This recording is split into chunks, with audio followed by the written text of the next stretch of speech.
Canada, Australia, and New Zealand, a compilation of top-secret communications, all of colossal importance. And on it poured, from all corners of the globe, delivered en masse in high definition. If it were an Xbox or PS3 game, it would be the most exciting and difficult one ever created.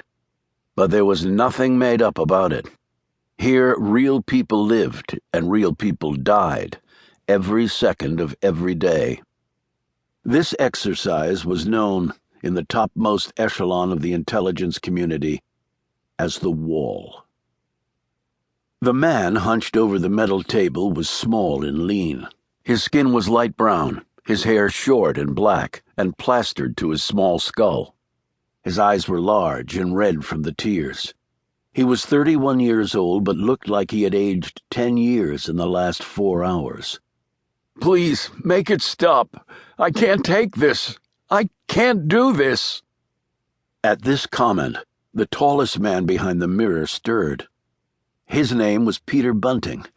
He was 47 years old, and this was, plain and simple, his operation, his ambition, his life. He lived and breathed it. At no time did at least part of his brain think of anything else. His hair had grayed considerably over the last 6 months for reasons tied directly to the Wall, or more specifically, problems with the Wall. He wore a custom-fitted jacket, shirt, and slacks.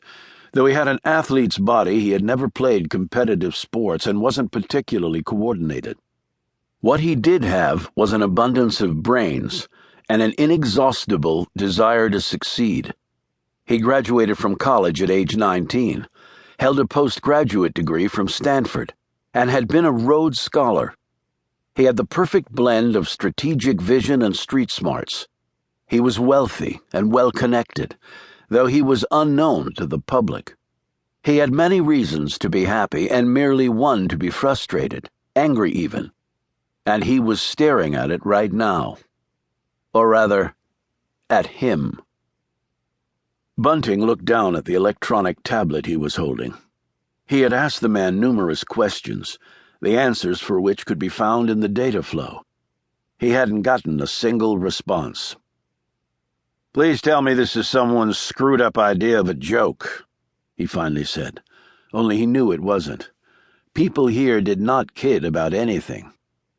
An older, shorter man in a wrinkled dress shirt spread his hands in a gesture of helplessness. "The problem is he's classified as an E5, Mr. Bunting." "Well, this 5 ain't cutting it, obviously," shot back Bunting. They turned to look through the glass once more as the man in the room ripped off the headphones and screamed, "I want out! Now! No one said it would be like this!" Bunting dropped his tablet on the table and slumped against the wall. The man in the room was Sohan Sharma.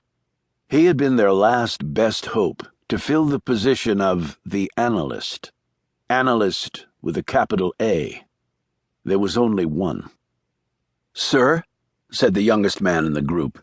He was barely 30, but his long and unruly hair and his boyish features made him appear far younger. His Adam's apple skittered nervously up and down like an elevator stuck shuttling between floors. Bunting rubbed his temples. "I'm listening, Avery." He paused to crunch some Tums. "Just make it important. I'm a little stressed, as I'm sure you can tell." "Sharma is a true 5 by every acceptable measure.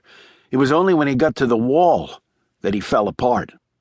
He glanced at the bank of computer screens that was monitoring Sharma's vitals and brain functions.